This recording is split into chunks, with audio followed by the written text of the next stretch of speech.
everyone, this is Dan from RcMadLabz, sharing with you this video about the new ZD Racing MX-07. I'm going to show you how to unlock its full potential, what it's all about, and if it's a good deal for you or not. Based on my experience with the DBX-07, I was a little concerned about what to expect with this particular model. The good news is that ZD Racing got their act together when it comes to this model. I bought the frame version, which means you add your own radio equipment, motor, and speed controller. The MX-07 is unique as it combines features that are found most typically in the 8th scale and 1/5 scale models. The best of both worlds.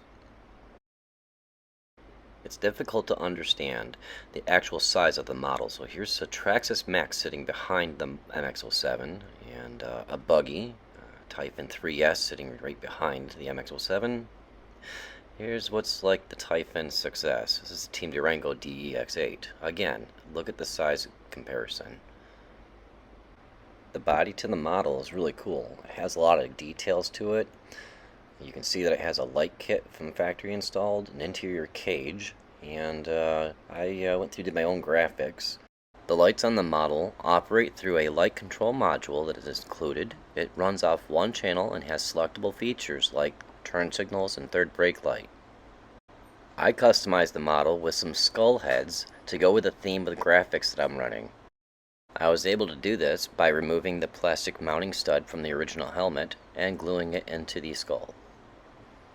You're probably wondering what other bodies fit this model. I was able to go through and use a body for the 1/5 scale RcMadLabz 8S.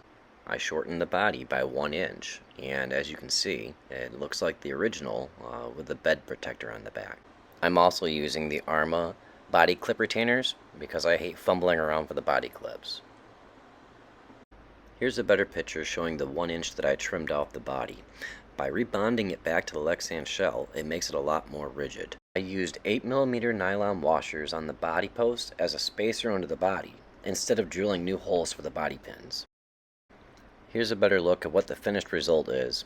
I feel a lot better going through and using this body for everyday use and having fun. It's good to know that there's bodies readily available rather than having to import something from China.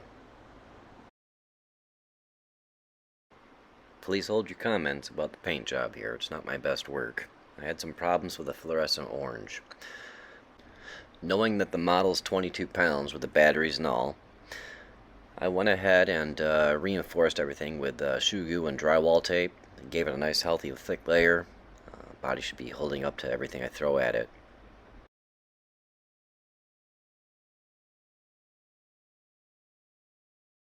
I did the same process to the original body, just a lot lighter. I went through and bonded the cage directly to the shell by using a dab of shoe glue every couple of inches. Let's talk about the flaws of the model.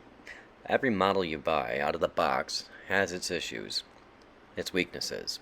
I'm really happy to report that there's nothing complicated going on with this model. The bumpers and wheelie bar mount are not flexible enough, and the front suspension has a lot of bump steer designed into the geometry of it. In a few minutes, I'll show you what my solution was for dealing with these issues. For the power system on the model, I decided to run an 8S system through a Hobbywing Max 6.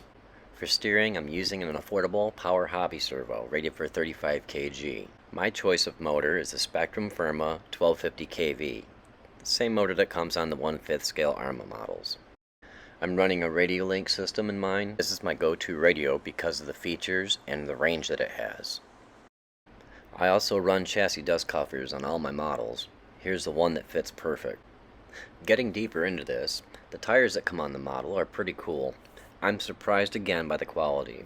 They are an actual bead lock, foams are firm, compound of the tires medium. The tires are going to last you a decent amount of time. They can handle asphalt abuse. As you should with every model, I tore this one down, built it back up part by part, checking everything.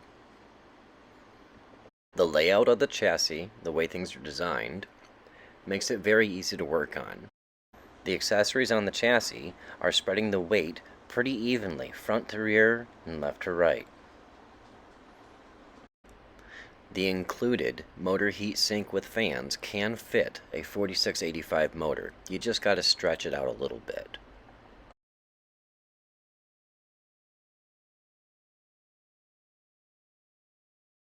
Let's talk about that front suspension problem. The geometry has a lot of bump steer. I want full droop, as much suspension travel as the shocks and the drive shafts will allow. The shock tower does not have the proper mounting locations for the upper camber link to achieve minimal bump steer, so I made a 4mm adapter plate to get the desired results. You'll probably notice that I'm running a dual spring setup on these 20mm shocks. I'll explain more about that in a second. You can also see that I've got the front skid plate that I've made. And this is to go through and take care of issues that were happening with the stock plastics for the bumper.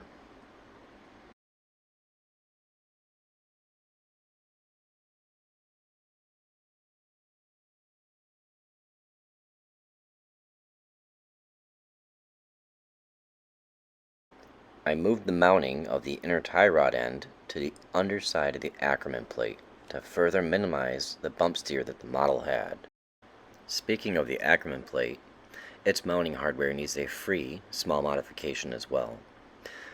Here you can also see how much I had to adjust the mounting location of that upper camber link to get minimum bump steer.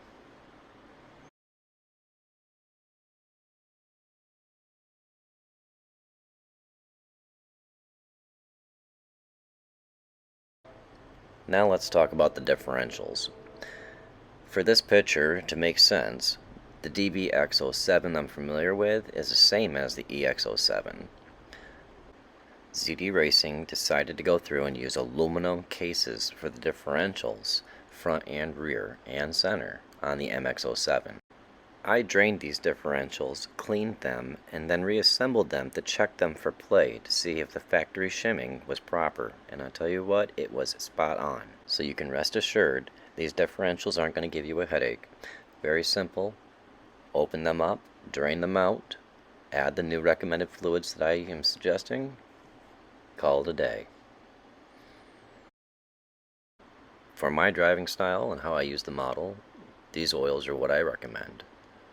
150K for the rear, 1 million for the center, and 300K for the front.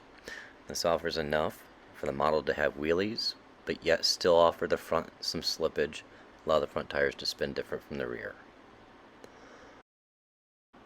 Another step that is important to do is to remove the special upper and lower screws mounting the steering hub. These screws have a smooth portion that everything pivots on. It needs a light coat of grease. Use red thread locker on the threads before you reassemble it. These steps are not done well enough from the factory and they like to come loose.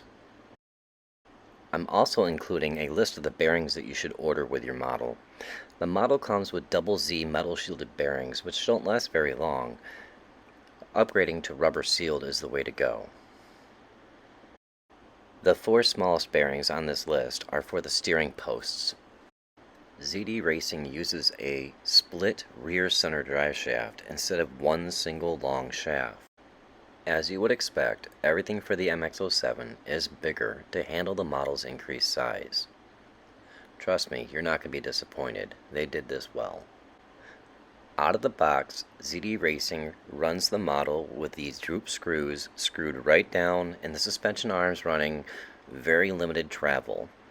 Because of this, they're running a thicker fluid in the shock. With correcting the nasty bump steer issue, I have the suspension set at full droop, full travel. And what I discovered is that the spring rate is a little low for the model. I have a bunch of 8th scale 16mm springs to choose from. I've found that a set 84mm long with a spring rate of 2.91 pounds per inch was able to give me the effect I was looking for. For me, the ideal spring rate is one that requires next to no preload adjustment. I'm going to be ordering a set of Techno springs rated for 2.57 pounds per inch. This will make things balanced perfectly. With the spring rate increased, I moved on to shock oils. I discovered that the 20mm shock piston is only using 4 2mm holes. Now I want a fast suspension, so I drilled the pistons out, adding 4 1.35mm holes.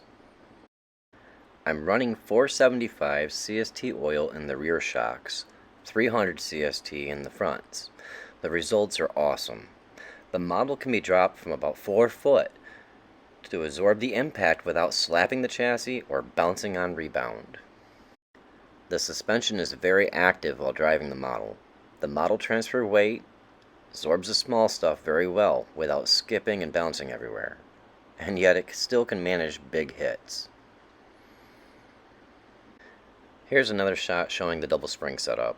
For a size comparison, I'm showing you what a 8th scale 16mm spring looks like comparing to the 1/5 scale 20mm spring.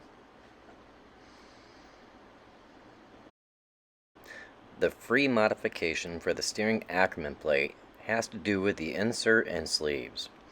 The steel inserts are too long and need sanded down so that when it's assembled, there's zero play. I did this by hand with 220 grit sandpaper, and it only took a couple of minutes to get them right. You want the steel insert to just ever so slightly be longer than the brass sleeve. And don't forget to lightly grease these before reinstalling them. As for the plastics regarding the bumpers and wheelie bar mount, I couldn't come up with a solution to find a way to make things more flexible. Utilizing plastics from different manufacturers is not something that I figured out how to do yet. My answer to this was making some skid plates, taking the energy from an impact and applying it to the chassis to the underside. So far, what I expected it to do is working great. If anybody would like a set of skid plates or a bump steer correction plate, look me up on eBay, message me, or contact me here. All in all, I'm very happy with my purchase for this ZD Racing MX-07. I hope everyone likes what they see, and a running video will be coming soon.